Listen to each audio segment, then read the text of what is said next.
Three things about university education. The first thing is governance. The Universities Act in this republic is very clear on how universities should be governed.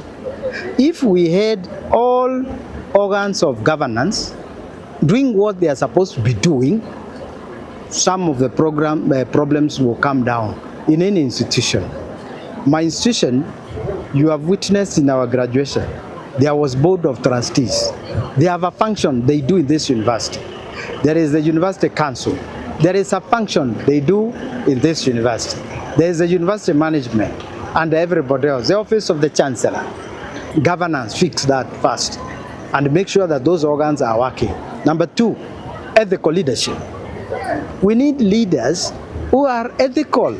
You can have all governance of university, but they are full of unethical practice. It will bring down institutions.